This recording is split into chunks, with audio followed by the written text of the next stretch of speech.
నమస్కారం. ప్రతిధ్వనికి స్వాగతం. పార్లమెంటు వర్షాకాల సమావేశాల తొలి రోజే దేశ రాజధాని ఢిల్లీ వీధులు అట్టుడికాయి. నీట్ పేపర్ లీకేజీలు, విద్యా వ్యవస్థలో అక్రమాలకు నిరసనగా కాక్రోచ్ జనతా పార్టీ చేపట్టిన చెలో పార్లమెంటు మార్చ్ ఉద్రిక్తతలకు దారితీసింది. పోలీసులు ప్రయోగించిన బాష్పవాయు గోళాలు, లాఠీచార్జ్తో జంతర్ మంతర్ పరిసరాలు యుద్ధ వాతావరణాన్ని తలపించాయి. అయితే ఓవైపు యువత ఆగ్రహం, మరోవైపు కేంద్ర మంత్రుల అత్యవసర భేటీలు, ఇంకోవైపు నిరసనకారులతో జేపీ నడ్డా చర్చలు. అసలు ఒక వ్యంగ్య సోషల్ మీడియా ఉద్యమంగా మొదలైన కాక్రోచ్ జనతా పార్టీ ఇంతటి పెద్ద ఎత్తున ఆందోళనలకు ఎట్లా కారణమైంది? విద్యాశాఖ మంత్రి రాజీనామా డిమాండ్పై ప్రభుత్వం ఏమంటోంది? ఈ అంశంపై చర్చించేందుకు ఢిల్లీ నుంచి సీనియర్ సంపాదకులు కేవీ ప్రసాద్ గారు, అట్లాగే హైదరాబాద్ నుంచి రాజకీయ విశ్లేషకులు డాక్టర్ అంది సత్యం గారు మనతో ఉన్నారు. ఇదే అంశంపై నేటి ప్రతిధ్వనిలో మాట్లాడదాం. నమస్తే అండి ప్రసాద్ గారు, సత్యం గారు. రైట్. ముందుగా ప్రసాద్ గారు, ఇంతకాలం సోషల్ మీడియాలో మీమ్స్కే పరిమితం అనుకున్న కాక్రోచ్ జనతా పార్టీ ఈరోజు ఢిల్లీలో చేపట్టిన చెలో పార్లమెంటు, ఈ ఉద్రిక్తతలు ఎట్లా చూడాలి వీటన్నింటినీ? అంటే గతం 30 రోజుల నుంచి ఇక్కడ ఢిల్లీలో వీళ్ళు ప్రొటెస్ట్ చేస్తున్నారు. జంతర్ మంతర్ అందరికీ తెలుసు, ఒక ఢిల్లీలో ప్రొటెస్ట్ స్థలం పార్లమెంట్ కి సమీపంగా అదే ఉంటుంది. అదే ప్రొటెస్ట్ స్థలంగా తయారైంది 90s నుంచి. అక్కడ పిల్లలు వచ్చిపోతూ ఉండాలి, యువతులు వచ్చిపోతూ ఉండాలి, కానీ మీడియా కవరేజ్ ఎక్కువ లేదు. అందుకోసం అందువల్ల కూడా అంత మనకి బయట లేదు. జనాలు తక్కువ వచ్చారు, అది నిజమే. మొదట్లో చాలా తక్కువ వచ్చారు, కానీ గత 2-3 రోజుల నుంచి అక్కడ యువతులు చాలా మంది చేరారు. ఢిల్లీయే కాదు, చుట్టుపక్కల ఇతర రాష్ట్రాల నుంచి కూడా వచ్చారు. దానివల్ల నీకు ఇవాళ క్రౌడ్ కనిపించింది. నెంబర్ 2, నేను అనుకోవడం నా అనాలిసిస్ ప్రకారం, సోనమ్ వాంగ్చుక్ అక్కడ చేరాక ఆయన ఫాస్ట్ లో ఉండగా ఆయన అనషన్ చేసింది. ఆయన అచానక్ గా ఢిల్లీ పోలీస్ మనం తీసుకెళ్లి హాస్పిటల్ అడ్మిట్ చేశారు, హెల్త్ రీజన్స్ అని. దాంతో కొంచెం తీవ్రం ఎక్కువైందని నా అనుమానం. అది వాళ్ళు చాలా మంది చెప్పారు కూడా. ఆ సోనమ్ వాంగ్చుక్ తప్పు. కొన్ని వీడియోస్ మీరు చూస్తుంటారు సోషల్ మీడియాలో, రకరకాల వీడియోలు వచ్చాయి కదా. అవన్నీ చూస్తే మీరు అన్నట్టు మొదట్లో మీ పార్టీ సైబర్ వారియర్స్, వీళ్ళు కీబోర్డ్ వారియర్స్ అని ఒక రకంగా అభిప్రాయం ఉండాలి. కానీ ఇవాళ ప్రదర్శనతో ఆ అభిప్రాయం మార్చుకోవాల్సి వచ్చింది అందరికీ. సత్యం గారు, మీరు చెప్పండి. కేవలం నిరుద్యోగిత, నీట్ పేపర్ లీకేజీలే ఈ ఉద్రిక్తతలకు కారణమా, లేక వ్యవస్థపై యువతలో పేరుకుపోయిన ఒక రకమైన అసహనం ఈ కాక్రోచ్ జనతా పార్టీ పేరుతో బయటకు వస్తుందా? ఏమంటారు? గతంలో క్లాసికల్ ఎకనమిస్టులు అన్ఎంప్లాయ్మెంట్ ఈజ్ ఏ తాత్కాలిక ఫినామినా అని చెప్పేవాళ్ళు. కానీ మోడర్న్ వరల్డ్ లో ఇప్పుడు అది పర్మనెంట్ ఫినామినా అయిపోయింది. నిరంతరం నిరుద్యోగతోటి యువత ఫెడప్ అయి ఉన్నారు. అది సాధారణంగా ఒక బేస్మెంట్, ఉద్యమానికి కావాల్సినటువంటి బేస్మెంట్ సమకూర్చింది నిరుద్యోగిత అనేది. ఆ తర్వాత పేపర్ లీకేజ్ అనేది అట్టుడికిపోయింది. ఎందుకంటే దరిదాపు 23 లక్షల మంది ఎఫెక్ట్ అయ్యారు. ఇవాళ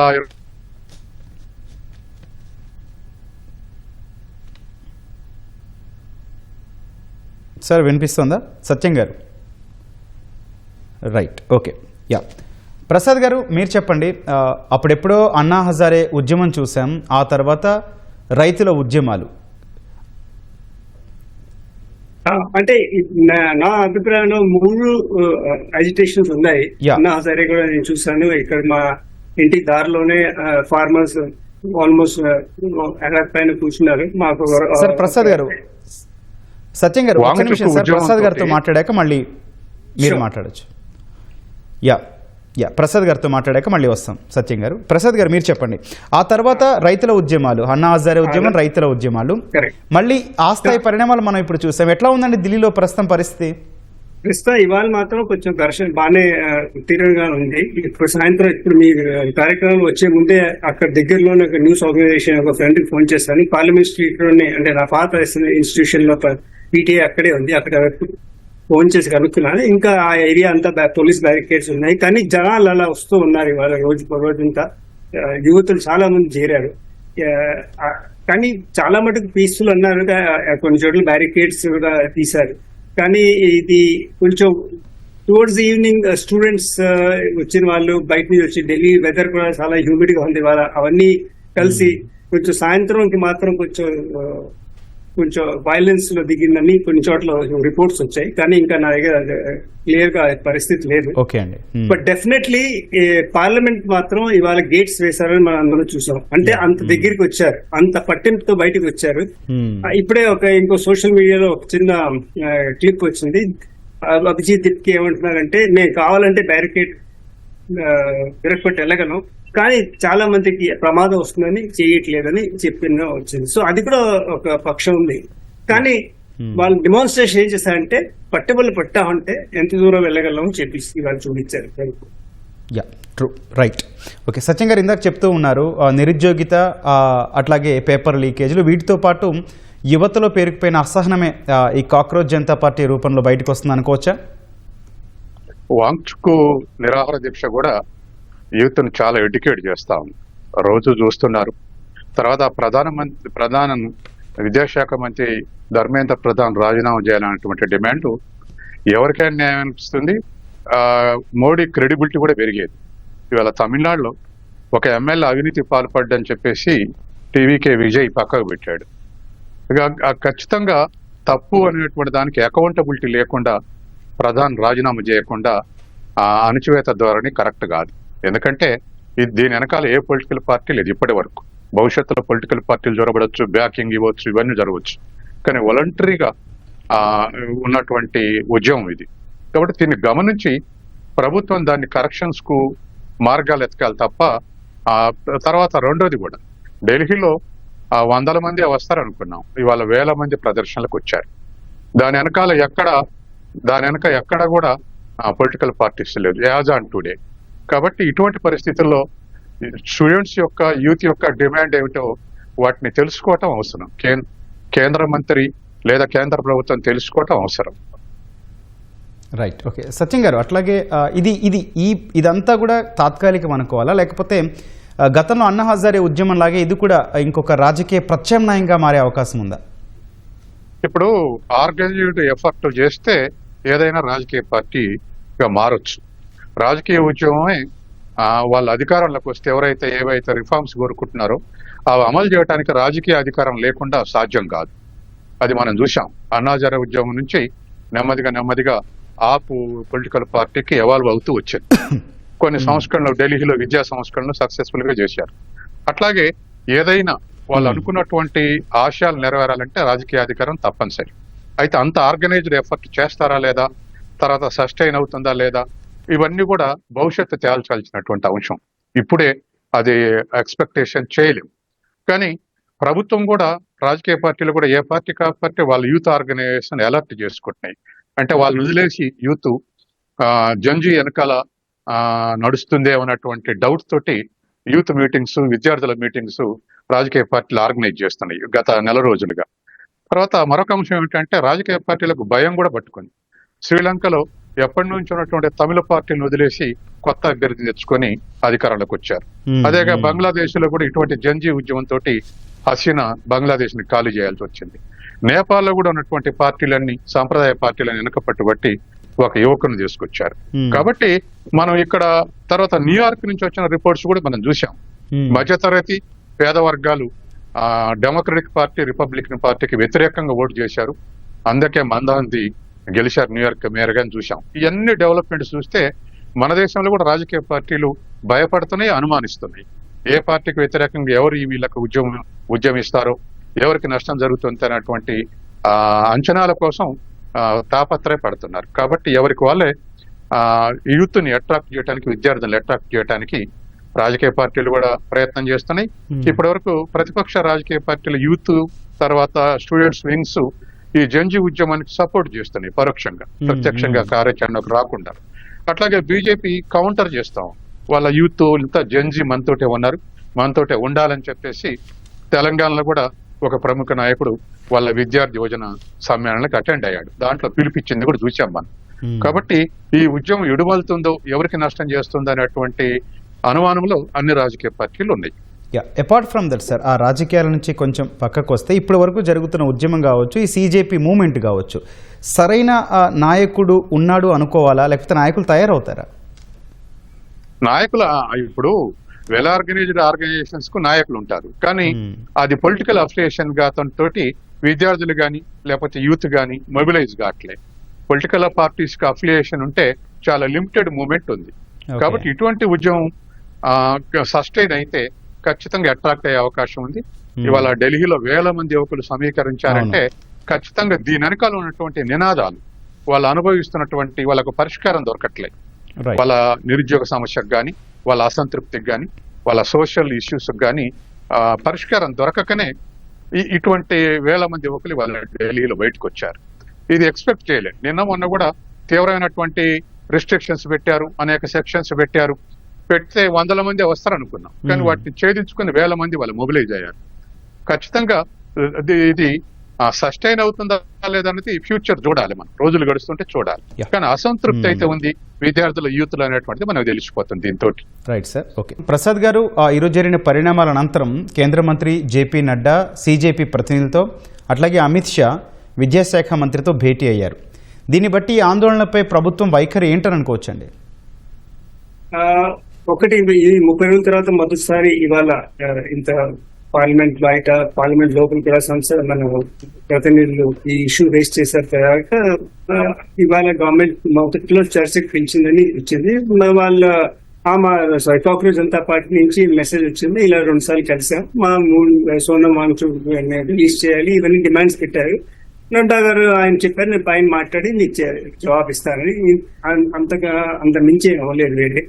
కానీ మీరు ఇందాక 2 మన పాత అజిటేషన్ గురించి గుర్తించుకున్నారు. అన్నా హజారీలో ఒక డిఫరెన్స్ ఉండాలి. అప్పుడు గవర్నమెంట్ ఒక కమిటీ వేసింది, సీనియర్ లీడర్స్ తో పాటు చర్చలు జరిగాయి.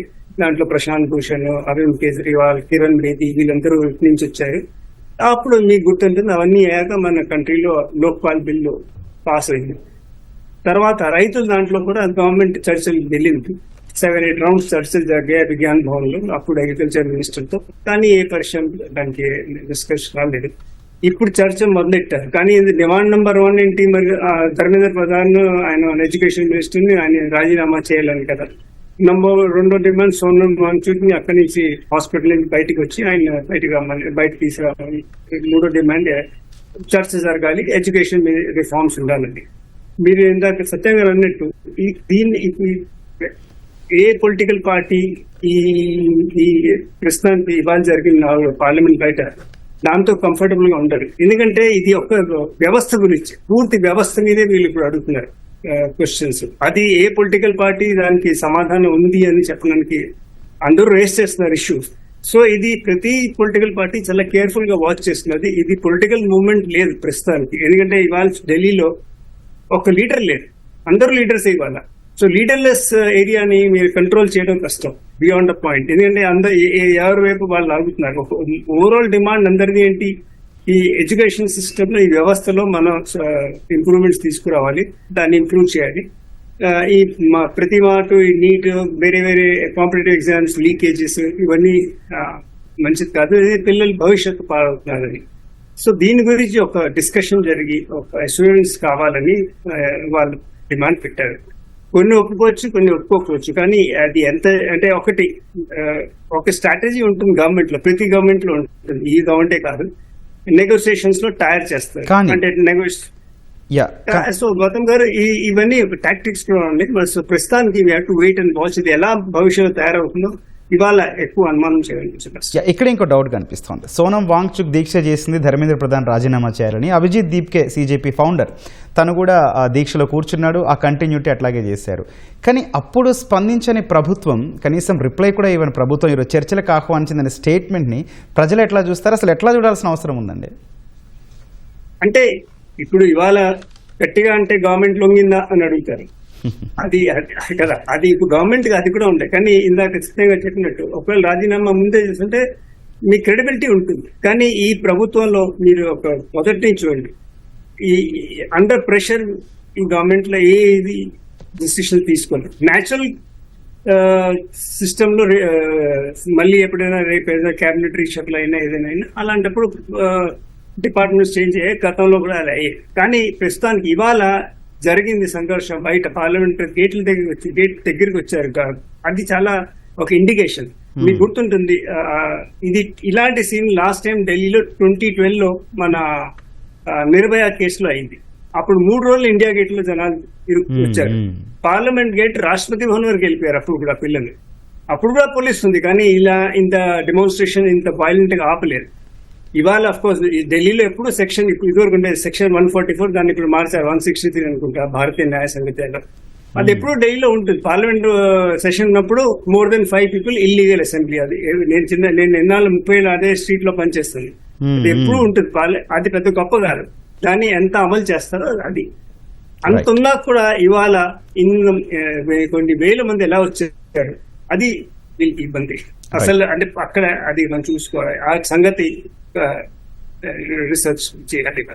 ఓకే, సత్యం గారు కొంచెం డీటెయిల్గా చూస్తే పార్టీ ప్రకటన చేసింది మొదలు ఇప్పుడు ఢిల్లీలో ఆందోళన వరకు కూడా ఈ కాక్రోచ్ జనతా పార్టీ CJP డిమాండ్లు కూడా కొంచెం కొత్తగా రెవల్యూషనరీగానే కనిపిస్తున్నాయి. మీరేమంటారండి?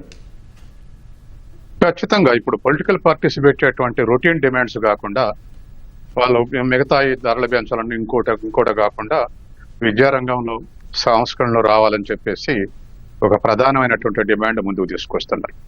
అట్లాగే స్ట్రక్చరల్ చేంజెస్ ద్వారా నిరుద్యోగ సమస్య పరిష్కరించాలని ఇటువంటి కొన్ని ఒక స్ట్రక్చరల్ చేంజెస్ ను వాళ్ళు ఆశిస్తున్నారు.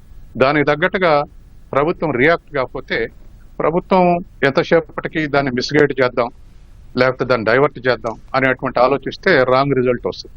గతంలో రైతు ఉద్యమం అప్పుడు కూడా 4 చట్టాలని ఉపసంహరించుకునేంత వరకు మొండిపట్టు దాటితోటి ఉపసంహరించుకున్నారు. అది మంచి డెసిషన్ గా అందరికి అవపడింది. ఎందుకంటే 700 మంది రైతులు చనిపోయారు, ఆలస్యమైంది, అప్పటికే సంవత్సరం గడిచిపోయింది, కానీ వెనక్కి తీసుకోవాల్సి వచ్చింది. కాబట్టి ప్రభుత్వాలు, తెలివైనటువంటి ప్రభుత్వాలు ప్రజలు ఇష్టపడని చట్టాలని ఉపసంహరించుకోవడం ద్వారా వాళ్ళ తెలివిని ప్రదర్శించాలి. ప్రజలు ఇష్టపడలేదు, ఏదైనా ఒక పొలిటికల్ పార్టీ ఇంకో పొలిటికల్ పార్టీ పొలిటికల్ ఫ్రంట్ అయినప్పుడు ఇంకొంత మీరు వేరే విధంగా ఆలోచించు. కానీ వాలంటరీగా అబ్సర్వ్ చేస్తే ఖచ్చితంగా దీంట్లో ఏదో ఉంది, ఇదేదో రాంగ్ వేలో పోతుందని ఆలోచించాల్సినటువంటి బాధ్యత ఉంది. కాబట్టి దీన్ని ఓటమిగా అనుకోవద్దు ప్రభుత్వాలు. దాన్ని ఖచ్చితంగా రిసీవ్ చేసుకొని దానికి కావాల్సినటువంటి ఆన్సర్ ఇవ్వాల్సినటువంటి అవసరం ఉంది. ఇవాళ నడ్డా ఈ నాయకత్వంతో చర్చిస్తే వాళ్ళు ఇచ్చిన స్టేట్మెంట్ ఏమిటంటే అసలు ప్రాధాన్యత లేదు ఈ చర్చలకు, ఒక 5-10 నిమిషాలు అట్లా అని మమ అనిపించి పంపించాడు అని చెప్పేసి వాళ్ళు బయటకు వచ్చి స్టేట్మెంట్ ఇచ్చారు. కానీ వాళ్ళు ఏమడుగుతున్నారు, దానికి ఏమిటి అన్నప్పుడు మరి 23 లక్షల మంది విద్యార్థులు అననుకూలంగా ఉన్నప్పుడు పెద్దగా బీజేపీకి పోయేది కూడా ఏమి లేదు ప్రధాని రాజీనామా చేస్తే. కాబట్టి రాజీనామా చేస్తే తప్పు చేసినట్టు కమిట్ అయ్యిద్ది అనుకుంటే మాత్రం ఇది ఇంకా చర్చనీయాంశం అవుతుంది. అందులో యూత్ ఇష్టపడతారు, వాళ్ళకి అననుకూలంగా ఉన్నటువంటి విషయాలు చర్చకు వస్తే ఇష్టపడతారు. కాబట్టి అట్లా యూత్లోకి కావాలని కేంద్ర ప్రభుత్వం దానికి ఇంకా ప్రచురింపజేసేటువంటి అవకాశం ఇవ్వద్దు. కాబట్టి బీజేపీలో మేము చాలా మంది నేషనల్ లీడర్స్ ఉన్నారు, చాలా మంది కేంద్ర మంత్రులు ఉన్నారు. కాబట్టి ఆ ఆస్పెక్ట్ చూడాలి.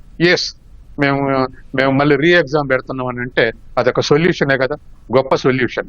రద్దు చేసి మేము రీ ఎగ్జామ్ పెడుతున్నాం అనేటువంటిది, దాంతో సగం మంది విద్యార్థులకు కాస్త ఆవేశం తగ్గింది.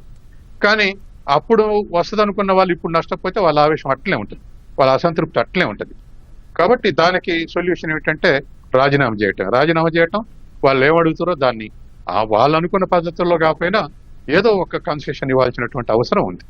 ఇది సహజమే, ఏ దేశంలో సహజమే. ఇటువంటి తప్పులు జరిగినప్పుడు ప్రజలు నిరసన తెలపడం అనేటువంటిది. తర్వాత ఇది ఒక డెమోక్రటిక్ రైట్ కూడా. గతంలో మన హైకోర్టు అన్నది, మీరు ఉద్యమాలు అణిచివేస్తే స్టవ్ పేలినట్టు, విజిల్ ని కూడా ఆపేస్తే స్టవ్ పేలినట్టు పేలుద్ది, కుక్కర్ పేలినట్టు పేలుతుంది. కాబట్టి సమాజంలో నిరసనల్ని మనం ఒక డెమోక్రటిక్ ప్రక్రియలో దాన్ని ఆ విధంగానే భావించాలని చెప్పేసి జ్యుడిషియరీ ఒక స్టేట్మెంట్ ఇచ్చింది. ఆ ఆస్పెక్ట్ లో రిసీవ్ చేసుకోవాలి. రైట్ అండి. ప్రసాద్ గారు, ఈ ఎఫెక్ట్ ప్రస్తుత పార్లమెంట్ సమావేశాలపైన CJP ఉద్యమ ప్రభావం కనిపించే అవకాశం ఉందంటారా? ప్రభావం పడే అవకాశం ఉందా? ఉందండి. ఇవాళే చూసాం కదా సంసద్ లో, మన పార్లమెంట్ లో ఖర్గే గారు రేస్ చేశారు ఇష్యూ. కాంగ్రెస్ పార్టీ నుంచి లీడర్ ఆఫ్ ఆపోజిషన్ లోక్సభ బయట చాలా మంది నాయకులు వచ్చి మాట్లాడారు, మీడియాకి బయట ఇచ్చారు. సమాజ్వాదీ పార్టీ అఖిలేష్ వైఫ్ డింపుల్ యాదవ్ వెళ్లి ప్రొటెస్టర్స్ మధ్యలో వెళ్ళి కూర్చుంది, వాళ్ళతో సానుభూతి చూపించింది, ముగ్గురు ఇంజర్డ్ కి హెల్ప్ చేసింది. అవన్నీ మన దగ్గర వీడియోలు వచ్చాయి. సో పొలిటికల్ పార్టీస్, మన సార్ రఘునాథ్ ఝా ఆయన కూడా ప్రొఫెసర్ ఝా ఉన్నారు, RJD రాజ్యసభ సదస్సు, ఆయన కూడా వెళ్ళారు అక్కడ. సో పొలిటికల్ పార్టీ లీడర్స్ వాళ్ళు బయట డిస్టెన్స్ లో ఉండలేరు ఇలాంటి వాటిలో. ఎందుకంటే స్టూడెంట్స్ ఒక పొలిటికల్ అఫిలియేషన్ కాదు, అందరూ ఉన్నారు దీంట్లో. అందులో చాలా మంది ఇవాళ వీడియోస్ పంపించారు, అంటే ఎంత నిజం ఎంత కాదో నేను చెప్పలేదు. సోషల్ మీడియాలో కొన్ని రకరకాలు వస్తాయి, కానీ ఇద్దరు ముగ్గురు కొన్ని సోషల్ మీడియా వచ్చాయి. మేము బీజేపీ సపోర్టర్స్ కానీ వాంచుక్ తో ఇలా చేశారు, మాకు నచ్చలేదు. మేము బీజేపీ సపోర్టర్స్ కానీ ఇది తప్పు చేస్తున్నది మా ప్రభుత్వం. మేము మోదీ గారి సపోర్టర్ లో ఉన్నాం కానీ ప్రభుత్వం తప్పు చేస్తున్నది.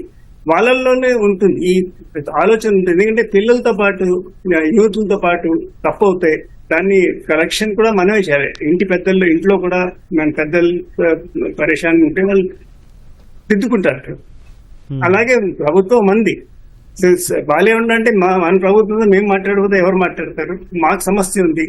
మీరు గుర్తుంచుకోండి, 2014 లో మోదీ గారు వచ్చినప్పుడు ఆయన ఇదే అన్ఎంప్లాయ్మెంట్ గురించి చెప్పారు కదా. అది తర్వాత ప్రతి ఆపోజిషన్ పార్టీ మాటికి చేస్తుంది, మీరు 2 కోట్ల ఉద్యోగాలు ప్రతి ఏడాది చేసేస్తా ఉన్నారని. అది సహజం ఉందా లేదా అది వేరే విషయం. ఆయన ఒక హోప్ ఇచ్చారు, ఆ హోప్ తో పిల్లలు ఉన్నారు. అది బిగ్గెస్ట్ థింగ్. మనందరం అంటే హోప్ తో ఉంటాం, రేపు మంచి రోజులు వస్తాయి, రేపు ఏదో వస్తుంది మనకి, మనం మంచి ఎగ్జామ్ పాస్ అవుతాం, మనకి ఉద్యోగం వస్తుంది. అందరికి ఫ్యూచర్ వీళ్ళందరూ 18, 20, 25 పిల్లలు ఉన్నారు కదా, ఆ ఏజ్ గ్రూప్ పిల్లలు. వీళ్ళ ముందు భవిష్యత్తు ఉంది. సో వాళ్ళ భవిష్యత్తుకి వాళ్ళు వరి ఉంటుంది. ఇంటర్నేషనల్ పరిస్థితి అందరికీ తెలుసు. ఏఐ వచ్చాక అసలు ఎలా అవుతుందో ఎవరికి తెలియదు, ఎన్ని ఉద్యోగాలు పోతున్నాయి. అలాంటప్పుడు అంత అన్సర్టనిటీతో మళ్ళీ ఇది వేరే అన్సర్టనిటీ తయారనుకోండి, ఫ్రస్ట్రేషన్ పెరుగుతుంది కానీ తగ్గదు కదా మనకి. అది మనకి ఈ ప్రస్తుతం ఉండేది ప్రభుత్వం, ఏ ప్రభుత్వం అయినా సెంటర్ కానీ స్టేట్ కానీ అందరికీ ఇది విషయం ఆలోచించిన విషయమే, మన సమాజం కూడా ఆలోచించిన విషయం. రైట్. సత్యం గారు, ఇందాక మీరు చెప్తూ ఉన్నారు దానికి ఎక్స్టెన్షన్. ఇటీవల యువతరం చేపట్టిన ఎన్నో ఉద్యమాలు ఊహించని ఫలితాలు పర్యవసనాలకు దారితీశాయి. కొన్ని దేశాల్లో అధికార పీఠాలు కూడా కదిలాయి. ఈ నేపథ్యంలో సీజేపీ నుంచి పార్టీలు నేర్చుకోవాల్సిన, తరచి చూసుకోవాల్సిన అంశాలు ఏమైనా ఉన్నాయా?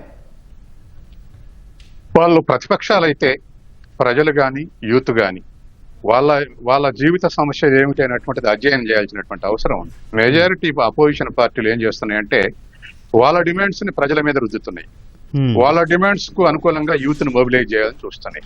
అట్లా కాదు, రివర్సల్ ఆలోచించాల్సిన అవసరం ఉంది. అసలు ప్రజలు ఏం కోరుకుంటున్నారు, యూత్ ఏం కోరుకుంటారు, విద్యార్థులు ఏం కోరుకుంటున్నారు, వాళ్ళ నుంచి వచ్చేటువంటి డిమాండ్స్ టేకప్ చేస్తే ప్రతిపక్షాల వాయిస్ పెరిగే అవకాశం ఉంది. అట్లాగే అధికార పార్టీ కూడా అణచివేత ధోరణి కాదు, లేదా మమ్మల్ని దింపేయాలని చూస్తున్నారు, ఇటువంటి భావనలు అధికార పార్టీకి ఉంటాయి. ఉన్నప్పటికీ అకౌంటబిలిటీ ఉంది, వాళ్ళే పరిష్కరించాలి. ఇంతకుముందు ప్రసాద్ గారు అన్నట్టు 2 కోట్ల మందికి ఉద్యోగాలు ఇస్తాం ప్రతి సంవత్సరం అన్నారు. ఇప్పుడు ఒక 3 ప్రెజర్స్ నడుస్తా ఉన్నాయి. ఒకటి గవర్నమెంట్ ఎంప్లాయ్మెంట్, ఆ 2 కోట్ల మంది ఖాళీ ఉద్యోగాలు ఎన్ని ఉంటాయని నింపటం అనేది ఒకటి, అది అట్లాగే పోస్ట్ పోన్ అవుతూ వస్తుంది. రెండోది డొమెస్టిక్ సేవింగ్ రేట్ తగ్గుతూ వస్తుంది మన దేశంలో. తగ్గుతూ వస్తున్నప్పుడు డొమెస్టిక్ ఇన్వెస్ట్మెంట్ పెరగకపోతే ప్రైవేట్ ఎంప్లాయ్మెంట్ గ్రో అయ్యే అవకాశం లేదు. అట్లాగే ఫారెన్ క్యాపిటల్ ఈ మధ్య 2% వస్తుంటే 0.7% పోతుంది, నికరంగా మిగిలేదు 1.3. అంటే ఆల్మోస్ట్ ఆల్ ఫారెన్ క్యాపిటల్ వల్ల ఎంప్లాయ్మెంట్ పెరిగేటువంటి ఆశలు సన్నగిలుతున్నాయి. ఈ విధమైనటువంటి ఈ మధ్య ఒకళ్ళు ఇంటర్వ్యూ చేస్తే ఒక్క మాట, ఈ మధ్య ఇంటర్వ్యూ చేస్తే చైనా నుంచి క్యాపిటల్ వస్తుంది అనుకున్నాం, ఎందుకు రావట్లేదని వాళ్ళని అడిగితే, ఎంటర్ప్రెన్యూర్స్ అడిగితే ఇండస్ట్రియలిస్ట్ ని, మళ్ళీ మేము ఇండియా వస్తే ఇన్పుట్స్ చైనా నుంచే ఇంపోర్ట్ చేసుకోవాలండి ఒకటి. తర్వాత ఫెసిలిటీస్ కూడా ఆ స్థాయిలో ఫెసిలిటీస్ ఇక్కడ లేవు, అందుకే ఉండిపోతున్నాం. ఈ ఆస్పెక్ట్ లో ఆలోచించి ప్రభుత్వాలు నిర్ణయం తీసుకోవాల్సినటువంటి అవసరం ఉంది. Right sir, okay. ధన్యవాదాలండి కేవీ ప్రసాద్ గారు, అట్లాగే అందరి సత్యం గారు చర్చలో పాల్గొన్నందుకు. థ్యాంక్ యూ అండి. ఇది నేటి ప్రతిధ్వని. నమస్కారం.